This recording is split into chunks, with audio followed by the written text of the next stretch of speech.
Hello, everyone. Welcome to our event, the Essential Nutrition Interventions and Prevention of Non-Communicable Diseases in Later Life. On behalf of myself and nutrition colleagues at Nutrition International and colleagues at the Harvard School of Public Health, I would like to welcome all of you for joining us in this discussion today. My name is Mandana Rabi. I'm Vice President of the Global Technical Services and Chief Technical Advisor at Nutrition International.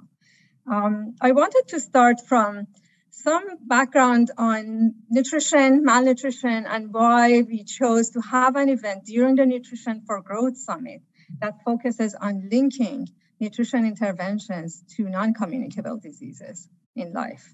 As we all know, of course, Nutrition for Growth Summit is very much focused on looking at different nutrition interventions, how we can meet the global gaps, and how we can come together as a global community to bring all of our resources to be a lot more collaborative and synergistic, and to bring a lot more resources, attention, and investments in nutrition programming to those who are most in need. And in doing so, we cannot forget about the fact that non-communicable diseases are an important part of this picture. We know that when you look at the Global Nutrition Report in 2021, we are actually off track on 5 out of our 6 global maternal, infant, and young child nutrition targets. These targets included reduction of stunting, which is being too short for your age and is highly associated with a lot of negative childhood outcomes for children. For wasting, which is having very low weight for your height, and the fact that this is something that really, again, puts children in at risk of death from very simple causes of childhood illnesses. And it's an area that right now is gaining a lot of momentum. We have a target for reducing low birth weight, and we are off target on that one as well. We have a target for reducing anemia in women of reproductive age. And we have a target for stopping the increase in childhood overweight and obesity. So all of these targets, unfortunately, while efforts have been made and some progress has been made, we are still not on target, and we need to really come together and look at how we can bring additional momentum and meet the global goals.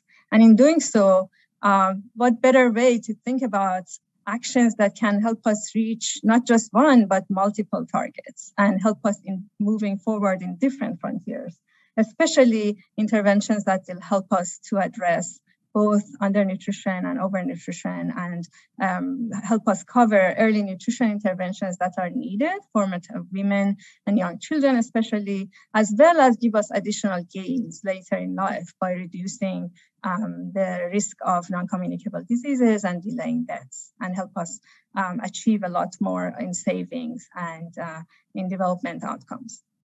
So with that background, another dimension for today's conversation that's very important to us at Nutrition International is also the importance of data and evidence. If we can have the next slide. Why do we collaborate on research? We are a global international organization focused on delivery of high impact, much needed nutrition interventions. And in doing so, the importance of data and evidence for decision making really needs to be highlighted, and it's an important area of investment for us. We believe that we can actually support the global and national nutrition stakeholders through a strategic use of research, evidence, data, analytics, so that we can have better nutrition advocacy, better decision making, and better investments in nutrition that can benefit those that are most in need, especially women and children.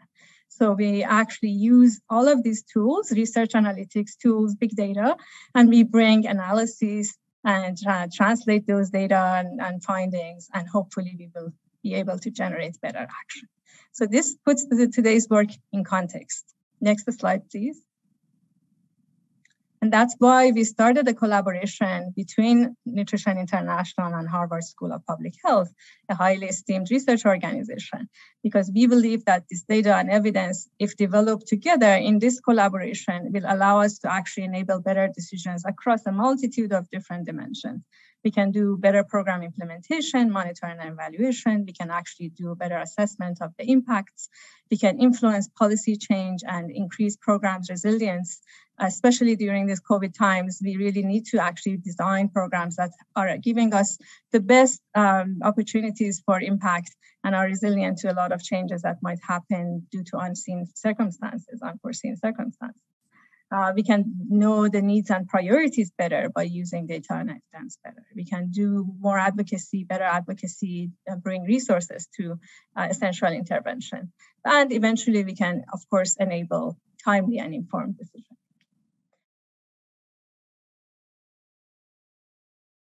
So I would like to now move to our panel discussion. And we have a very impressive group of panelists here today with us. And I'd like to take some time to give you some introduction to who they are and their backgrounds. And then we will start the discussion. Our first panelist is Gladys Mugambi. She's co-chair of the executive committee and the Kenya focal point for the Scaling Up Nutrition Movement, the SUN movement. She's also the head of the Division of Health Promotion at the Kenyan Ministry of Health. And she has worked on multiple fronts at the district and national level and global level in addressing nutrition problems. And she's worked in advocacy, management, and leadership, and has led specific even programs in nutrition, such as flour fortification and working in micronutrient programs. In her background, this is a rich background of working very close to the field, as well as leading, managing, and influencing decisions in global nutrition and global public health. So Gladys, welcome to our panel. Our next panelist is Dr. Shabnam Sarfaraz, who is participating here from Pakistan today. She's a member of the Social Sector Planning Commission in Pakistan. And we're very honored to have her. She's I was just looking at your background, and it's just like, so many credits and degrees, and so, it's just amazing to see how you have achieved all of these, as well as, of course, holding such a leading position in Pakistan. Just to name a few, Dr. Sarfaraz holds a bachelor degree in medicine and also business administration from Surrey University, UK, and postgraduate certifications from Harvard University, LUMS, McGill University, London School of Hygiene and Tropical Medicine, the Johns Hopkins University, and also Queen Margaret's University. And in 2019, she actually was selected for the inaugural cohort of LEAD fellowships at Harvard Global Health Institute, and is currently a visiting scientist at Harvard. So there's a Harvard connection here, there as well, and it's really nice to see that you're able to bring some of the network that will allow us to bring this research more into closer to decision making and policy decisions. So welcome to our panel today. Our next panelist is Dr. Francesco Branco, who is director of the Department of Nutrition and Food Safety at the World Health Organization. And during his tenure at the WHO, he's developed the WHO nutrition strategy, established a new nutrition guideline development process, and has developed a comprehensive implementation plan on maternal, infant, and young child nutrition with 6 global targets. He's been leading the preparation of the 2nd International Conference on Nutrition and the Secretariat of the Decade of Action on Nutrition. And of course, this tenure before that, his background is a lot of scholarly work, programmatic work as a scientist, as well as a nutrition officer at WHO prior to his position at the Geneva World Health Organization. So Dr. Branco, welcome. Of course, we also have Dr. Danai, for those of you who may have joined late. He was our first presenter, and he's a professor at Professor of Cardiovascular Health at Harvard's China School of Public Health, and he's been leading the research that we presented today together with the Nutrition International. And last but not the least is Joel Spicer, President and CEO of Nutrition International. Joel is a global health leader with a track record of building and leading initiatives and partnerships in nutrition, maternal and child health, TB, HIV, innovative finance, and resource mobilization.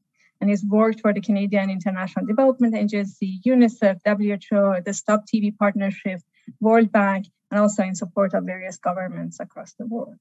And he has also attended the Harvard School of Public Health on a Fulbright scholarship, where he obtained an MPH and also international health. health policy and management, and he's also has attended the London School of Economics and Political Science, where he got his MSc in Development Studies. And in September 2016, Joel received the Harvard T.H School of Public Health Emerging Public Health Professional Award. So Joel, thanks for joining us on the panel today.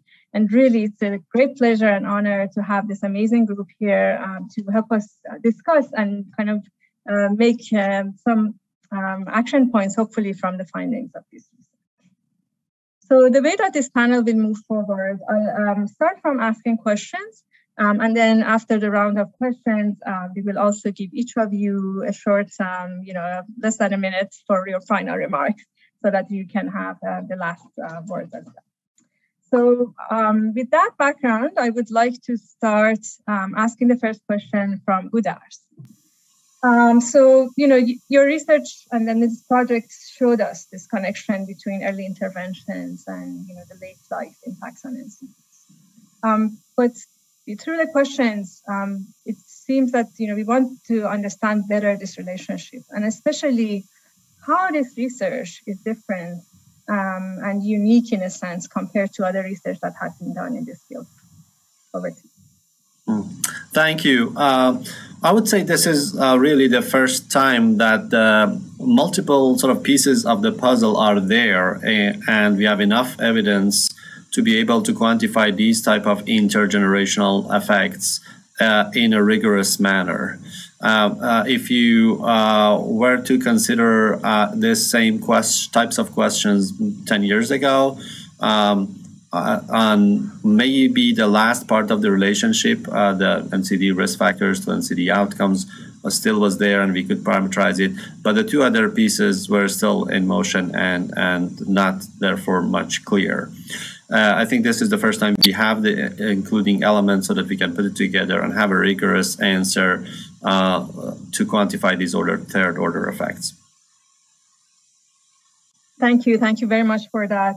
I was also going through the questions that have been posed before we let Gudars go. There was this question on, it seems that especially now thinking about how communicable diseases, infectious diseases like COVID specifically, have become top of the agenda globally, and even the food security issues and all of those. Like, how do you see then, how can we still stay on target related to the discussions for NCDs and the importance? And, you showed us the picture that these NCDs are still going to be a huge cost and even additional costs and risk factors, even for the communicable diseases. How do you think that we can make sure that this framing still stays as people are paying attention to the COVID situation? That's a tough question, which I may not be able to fully answer, but let me take a shot at it, which is to say, I think what it comes down to is that we need to balance our epidemic preparedness and prevention of future epidemics and pandemics of infectious diseases with ongoing work on non-communicable disease. Of course, another aspect that the COVID-19 pandemic brought to light was the interaction between those two. They're not independent. So I think in a nice way, what our collaboration with Nutrition International is showing is how the maternal and child health world of research and action and advocacy is not independent and separate entirely of the non-communicable disease section. And similarly, I would say the distinction between communicable and non-communicable disease is rather arbitrary. We have chronic impacts of HIV that we should be taking into consideration. We have published papers on that with our colleagues in Uganda, what it means for example, using a HIV care platform for non-communicable disease. Does it work? Does it not work? From a sort of health care perspective, that there was a lot of learning to sort of cross the bridges and not let these types of research and advocacy be in silos. So again, the COVID pandemic has also unveiled how there are interactions between the two and how people with cardiovascular disease, diabetes, hypertension suffered most and had highest mortality from the pandemic. So I think we should be able to hopefully balance the two, continue the ongoing work on NCD prevention while preparing ourselves for the next pandemic, where it to be one. Great, thank you. Great answer, and definitely agree with you in the So with that background, I would like to go to Dr. Safraz. We talked a lot about NCDs and the connection of early nutrition interventions and reducing NCDs. We would like to hear more about what's the situation of non-communicable disease discussions in Pakistan. Is this something that's a prominent issue in the discussions that you are involved in? And if so, what type of support would you need in future to help you further embed nutrition in your country action plans and support making investments in nutrition to address non-communicable diseases? Over to you. Thank you so much. Such great presentation and most insightful findings. There are indeed multiple challenges which are confronting us that are leading to increase in modifiable risk factors of NCDs in our population.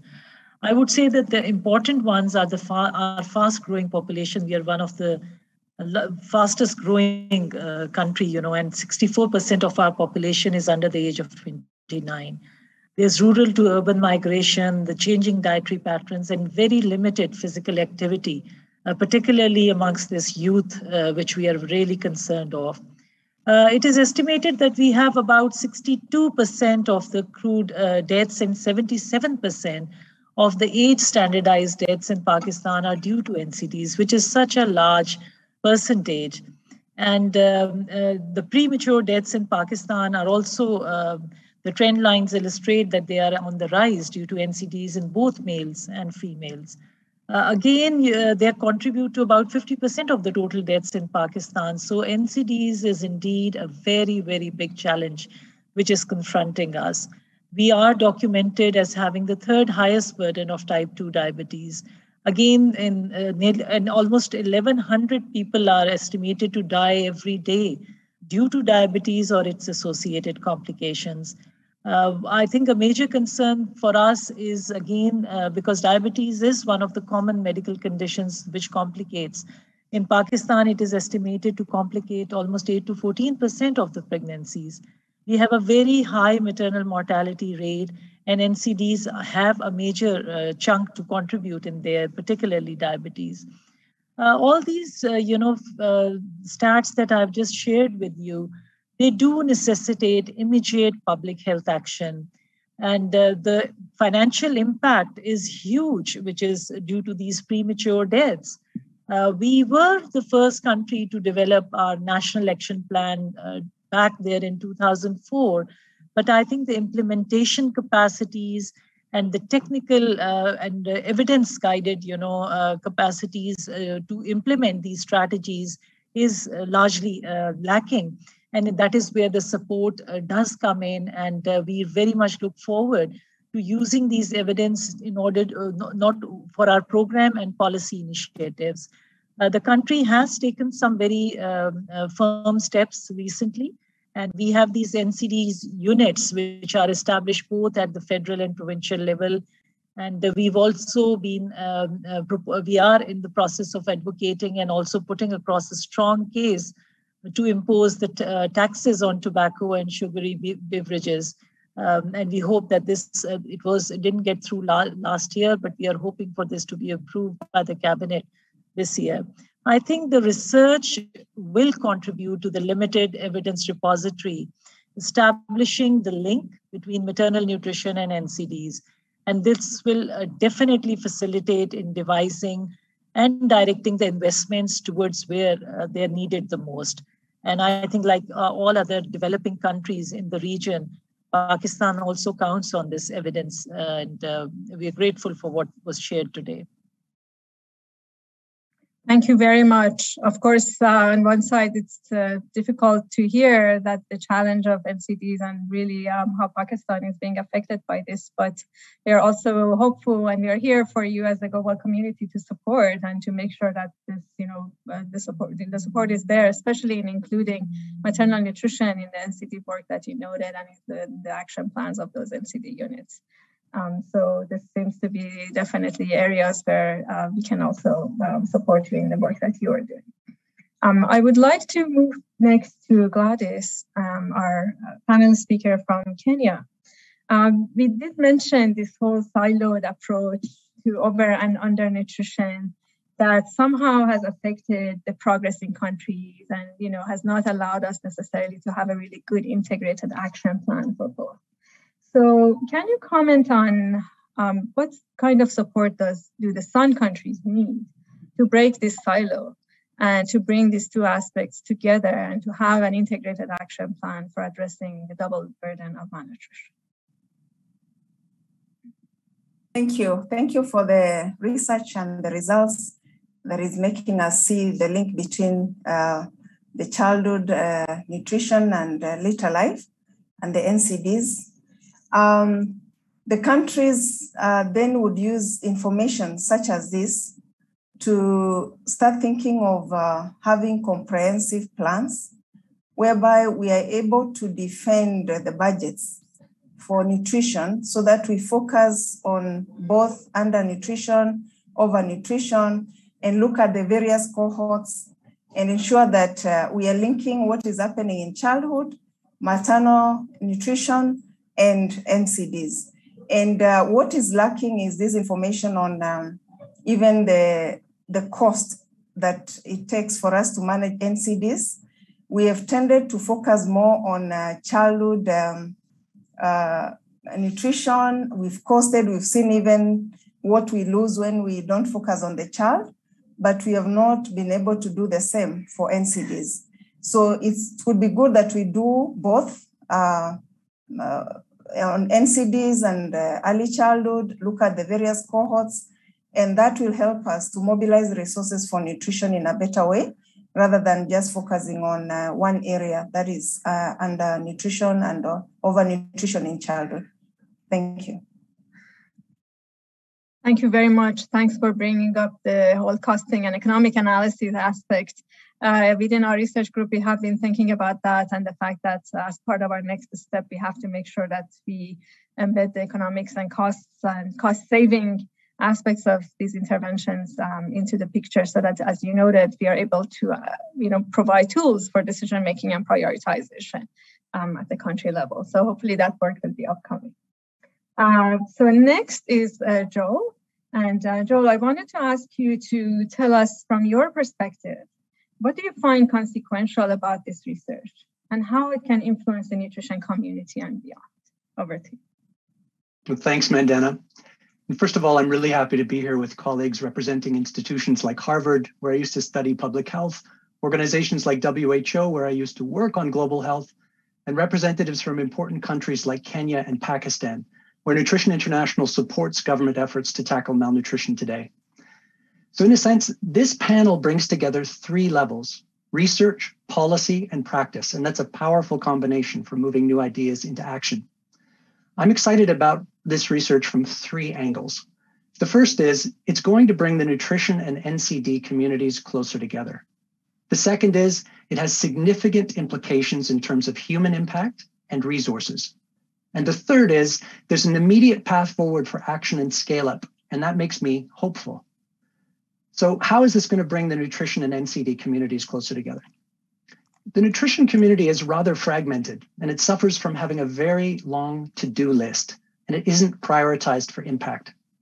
Now, this impedes action and can cause confusion at country level about what to prioritize for maximum effect, especially when resources are scarce. So in some ways, there's one community focused on undernutrition, issues like stunting, wasting, anemia, and one focused on overweight, obesity, and NCDs. And we really need them to come together much more, as Gladys was saying. One has traditionally emphasized scaling up low-cost, high-impact interventions, and the other has traditionally focused on policy-level changes. So it feels sometimes like we're fighting two different wars, even though those wars are increasingly taking place in the same households. This is something WHO is trying to bring more harmonization to by advancing the notion of double-duty actions to address this growing double burden of malnutrition. So we need to build a bridge that connects these communities. And scaling up evidence-based nutrition interventions focused on maternal nutrition is a very practical way to do this, because they not only have impact on the health of the mother and her child, but they also remove a meaningful proportion of NCDs that we can now quantify because of this research. Now, this is incredibly valuable because it means that increasing our collective focus on the mother is not only core for nutrition, but must be a deliberate part of efforts and strategies to control the growing threat of NCDs also. And as to why I'm excited about this in terms of human impact and cost implications, let me ask, what would you give to remove 33 million cases of diabetes and 60 million cases of hypertension from the global burden of disease in the next 10 years? Because that's the level of impact potential we're talking about. And that's a conservative estimate, as we've heard from our colleagues, if we can scale up these maternal nutrition interventions.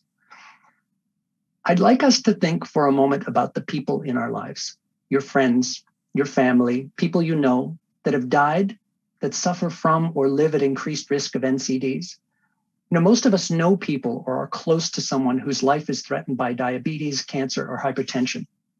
What would you do to help them if you could? Well, you'd sell your house if you had one. You'd empty your bank account. You would do whatever you could so they wouldn't suffer and so they could stay around a little bit longer. Now, that's what many people, particularly those in lower income and middle income countries who can least afford it, are having to do more and more every year. And this is increasingly pulling families back into poverty. Breadwinners and caregivers and increasingly children are being taken out too early. And it's undermining our collective efforts to move forward. And it's preventable. And it's within our power to change. So for me, it's not just excitement about the potential of removing 33 million cases of diabetes and 60 million cases of hypertension in the next 10 years. It's the out-of-pocket expenditure that will remain in the pockets of people that can't afford treatment. And it's the massive amount of money on already overburdened health systems that will be saved and can be used for other things like prevention and maybe maternal nutrition, for example. Now, there are significant implications from this research on universal health coverage and countries' ability to afford it. There are also implications on preparing for the next pandemic, as we've heard. If we can shrink the growing pool of people impacted by NCDs, we'll reduce the number of people at risk of greatest damage from pandemics like COVID, because they're among the first to die. So finally, why does this research make me hopeful? I am hopeful because we don't have to wait for a decade to figure out how to take action. We can move forward right now. We can elevate maternal nutrition to the top of our best buys list. We can begin investing in scaling up interventions like multiple micronutrient supplements right away. And as we've heard also, we can include more consideration for NCDs within multi-sectoral nutrition action plans and more consideration for maternal nutrition, along with sugar-sweetened beverage taxes and regulations protecting children from ultra-processed foods. We can put those in NCD strategies right now. And maybe, just maybe, we can begin to turn the narrative around about this wave of NCDs that threatens to drown us all into a more hopeful story, whereby coming together, bridging communities that are still too far apart, and focusing efforts on double word scores like maternal nutrition, we can begin to turn the tide. So I want to thank the Harvard Chen Public School of Health for their collaboration with Nutrition International on this path-breaking research. And I want to say to my fellow panelists that we are standing by to support your efforts to put these findings into action. Thanks, Mandana. Thank you very much, Joe. And thank you for providing a great segue to questions for Dr. Branca, because I was just thinking, speaking of multi-level, multi-sectoral actions to address NCDs, and coming to the question on the Global Action Plan on NCDs, Francesco, for you. We wanted to know, with this action plan, how has it been received at the country level, and how much support has it been able to bring to the nutrition and nutrition interventions? Over to you. You're muted, Francesco. Thank you, Mandana, and it's a pleasure to be with all of you today. It's really fascinating to hear the results of this analysis. As you know, the non-communicable disease action plan is now in its sort of third generation. We've just had an extension of the 2013 to 2020 until 2030, which means that there is basically an agreement. This is the right direction to take. And addressing risk factors at the heart of it. The burden of unhealthy diet is one of the top risk factors for the global burden of disease. So definitely this action plan has it front and center. And it actually acknowledges that we should start taking action early in life. But it starts from breastfeeding and infant and young child feeding. It doesn't include the element of maternal nutrition. So that is definitely a gap that needs to be filled. As also Gladys was noticing, this is the kind of connection that we need to do to be able then to have action at country level. What is dealing with maternal nutrition perhaps a bit more is the nutrition plan, the one that has set low birth weight as an indicator. And I think there's an understanding now in most parts of the world, acknowledged by the fact we also have regional strategies on the double burden of malnutrition, that we need to address these issues simultaneously. And then we need to implement double duty actions. I think this is really recognized at country level. We have recently, documented that most countries, I would say 150 more countries out of the 194, so we're missing 25%, have really action plan that recognize the double burden and have healthy diet and the prevention of non-communicable disease at their heart. So the understanding is there, but the implementation, unfortunately, is not. So for the recommended policies, the one for which we have data on cost effectiveness, we still are at a lower level of implementation. So when it comes for policies to address food environment, for example, probably only less than half the countries in the world do recognize that taxing sugar-sweetened beverages is something that needs to be done. Even less provide interpretive labeling and school feeding is something that needs to be aligned to the concept of healthy diet. So we have a lot to do there. But perhaps the sore point is the primary health care, the provision of direct nutrition intervention in primary health care. Something very simple, very cheap. And as you heard from Goodhart's and Andrew, very impactful, such as the iron and folic acid supplementation, is only implemented in 33% of the women. So only 1/3 of the women get this very simple intervention.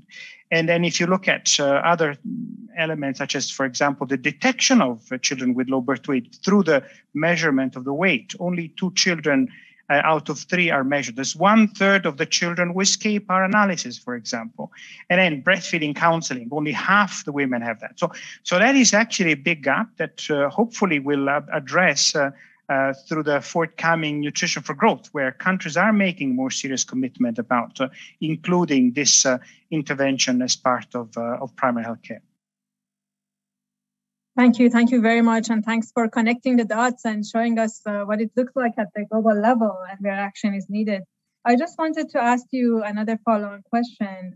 As a main focus of today's discussion was research and evidence and the role of research and evidence to enable action. What type of research will help WHO to advocate for these double duty actions more effectively? Thank you, Mandana. And I have an immediate request actually for Joel, Goodhart, and Andrew. Can you complete this analysis and have as an intervention nutrient, energy, adequate diets? Because we shouldn't give the impression that we only have the technological fix. And maternal nutrition should be much more on the agenda. And this, but what if we are able to provide women in the world that nutrient adequate diet? WHO also recommends another technological fix in some cases, which is energy and protein requirements. What would be the impact of that intervention also on low birth weight? Perhaps a bit more on multiple macronutrient supplements. I mean, WHO, as you've said in the presentation, said, okay, I think this is good, but we need a bit more monitoring of impact. We have some, remaining concern about entire safety for certain age groups. So a bit more on multiple macronutrients would give us that safety. Second point is the life course effect. Goodar said that, some of those benefits are half the effect of the reduction of sugar sweetened beverage consumption. What if we do both of them, as Joel was suggesting? What if we have good maternal nutrition and good childhood nutrition and a good food environment? Are we not going to get rid of most of those NCDs? I think that's an important piece. And finally, all the operational research, because as I said, the delivery of those interventions is poor. So there's a problem about delivery platforms. And if we want to do more of those, we need to make sure that they are actually effectively delivered. Thank you. Thank you very much, Francesco, and thanks for posing these challenges. We have a bit of time. I wanted to actually allow Gudars and Joel to react to these comments. Gudars, do you want to go first? Sure, thank you. Yeah, thanks. Fantastic discussions in the panel and insights on what should be done next, which is always the key question. What should we do? And thanks, Francesca, for those insightful questions. I think we can start attempting that, meaning estimating the impact of a nutrition adequate diet. We have done some work on that. What it comes down to from a scientific perspective is our not lack of, but I would say inadequate knowledge about the interactions between various nutrients. So we are it's easy for us to, from a reductionistic perspective, say, okay, we have one thing that we want to optimize or maximize, and that's X, be it iron or zinc or another, because we have the evidence, a strong evidence from supplementation trials of what that means, and we can do dose response analysis to translate back to doses similar to what you get from food, and we have done some work with that with a group at the Tufts, funded by the Gates Foundation, which came out a couple of years ago. But when you put all of that together and say nutrition adequate diet, it's a couple of orders of magnitude more difficult to do that, because we do not have either our experimental or observational evidence on what an effect of a nutrition adequate diet is on health. So we can get there in the next few years, hopefully. But we have done also some work, Francesca, you mentioned protein. We did some work in sort of modeling the food system in Addis Ababa, Ethiopia, basically reducing it to protein intake and how optimizing protein intake can not just save lives, but also have positive environmental effects, because different sources of protein have vastly different effects on climate change, comparing red meat versus plant-based sources like as beans and legumes. And I will just close by saying that one thing that came to mind was my own personal experience when when my wife was pregnant with our first kid, which was we went through all of these literature or suggestions from the doctors on what to eat and what not to eat in this, of course, sensitive period of life. And when the baby was delivered, we said, okay, why don't we continue doing the same thing? Because whatever they tell you it's not good for you during pregnancy is probably not a good thing for you for the rest of your life. So I think when I said we are conservative in estimating these effects, that's one way to think about it. If you improve maternal nutrition through long-lasting ways, meaning changing, for example, the food environment, as Francesca was saying, that has long-lasting effects on lives. And we are now doing a lot of research on adolescent health. That's another key period. But if the person has been exposed to and eating healthy food from the beginning, minus 600 days, then what's the impact on life course? And that would be substantial. And we look forward to working with Nutrition International and expanding these, as Gladys mentioned, including the cost components and in sort of taking it to the next level. Thank you. Thank you. And Joel, did you want to respond to the research agenda challenge? Sure. I mean, just briefly to say, Francesco, point well taken. We welcome it. We look forward to working also with you to help close those gaps between research, policy, and action, because we know the world is still too siloed. And when we work and when we are financed in silos, we create missed opportunities for the people we serve. We also do an inadequate job of telling the stories. And what we're trying to do here is begin to knit together a better story that shows the true and comprehensive human impact of certain interventions. We feel that if we do that, that will increase the priority. It will make it very obvious that the world needs to scale up investment in these areas. and they will. So, I mean, taking that no missed opportunities approach, looking specifically to lean in with countries, and that's where the rubber meets the road, and supporting countries, I think, with technical assistance, with evidence, with advocacy, and policy documents, looking at that economic modeling. What is the cost of inaction? What could you get if you prioritized scarce resources for these types of interventions? And point well taken about avoiding the technological fix only. But I think really doubling down where we have evidence and where there's potential for action, while also building out the evidence base for other things, is that two-track approach that we need to take. So thanks for your comments. Great. Thank you very much for those really thought-provoking and challenges for research and further moving this research forward with additional perspectives on the analysis. So now we are getting close to the point where we kind of need to wrap up. And I wanted to then allow each of the panelists to have final remarks and tell us what they feel has been the takeaway from this discussion, and perhaps their last call to actions and ideas for next steps. So we are going to start from Dr. Sarfraz, and then we'll move from there. Dr. Sarfraz, over to you. Thank you so much. I think Joel really coined it well, that closing the gap between research, policy, and practice or action. It is critical indeed for the region, for the developing countries, as this evidence is critical to help us avert the NCDs, particularly the maternal nutrition aspect, because these countries, including Pakistan, have a very high maternal mortality rate. Although we've talked about research for the different nutritional component, but I would also suggest that we need evidence to guide public awareness and motivational communication campaigns for behavior change. It's very important to have them evaluated, because a lot of developing countries, and particularly in Pakistan, I would say that we do intend to put lots of budgets into these motivational campaigns, but they are not evaluated and they do not lead us to using that evidence to design programming.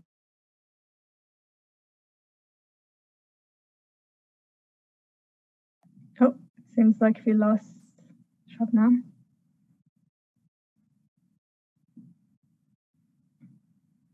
Okay, unfortunately, the connection seems to have been lost.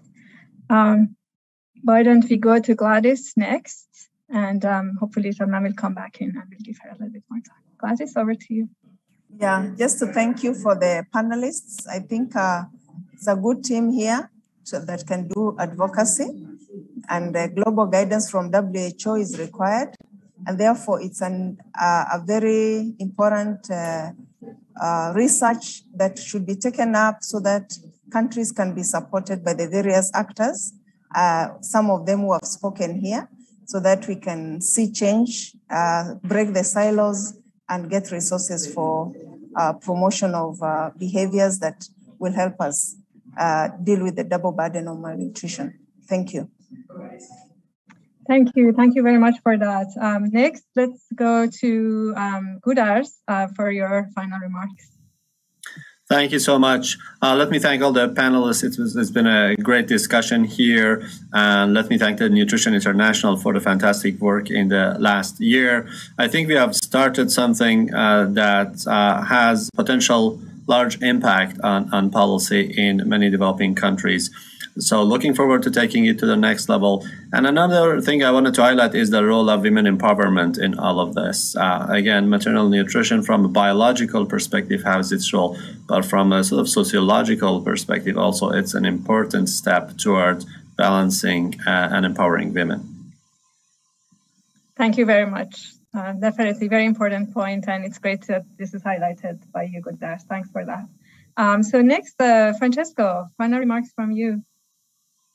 Again, first of all, thank you very much for having brought maternal nutrition on a higher stage. And I do agree that we need more clarity, better guidance on what that maternal nutrition should look like. We need also to have better clarity about what the programmatic response should be and what is the right mix of programs. But we need to be concerned about the level of implementation. I have the greatest concern. So it's good to have a broader portfolio, but then we need to be able to see how we can provide universal coverage of that portfolio. So I think everything which is related to the implementation of those impactful programs we need to consider. And I do agree with Joel. We shouldn't wait for 10 years until we have all the research or the guidance in place. We should act now. And I think that, WHO, together with many partners, and in this case with Nutrition International, is trying to make an effort, for example, to create collaboration. And so in this space, for example, with Joel and others, we have been discussing the establishment of an alliance on anemia specifically. So I hope it materializes soon. So thank you. Thank you very much, Francesco. And yes, all of us are looking forward to supporting your work and WHO's leadership in advancing the agenda here. Joel, over to you for your final remarks. Great. Thanks, Mandana, and thanks to all panelists as well. Really appreciated being on this panel. Here's a reflection I'll share with you that's in process, so forgive me if it's not perfect. Non-communicable diseases are communicable. Not in the sense of passing from one person to another in real time through contact or breathing, but in the sense that NCD risk can be transmitted from mother to child when mothers don't have optimal nutrition. And we really need strategies for preventing mother to child transmission of malnutrition in all its forms. So the aha moment for me here is that we can prevent a meaningful proportion of that transmission with evidence-based interventions that are off the charts in terms of their overall cost effectiveness when you pull together all the results from different domains. That doesn't even take account of the initial benefit to the mother and her child from an intervention that is already proven and should even be considered as a basic human right for pregnant women, as well as making progress in multiple WHA targets. So my main message is we've got to scale up our focus on maternal nutrition now more than ever before, and this research helps support that case. Thank you very much. Thank you very much. Thanks to all of you for your contributions to the discussion today, and we have a lot of great takeaway messages.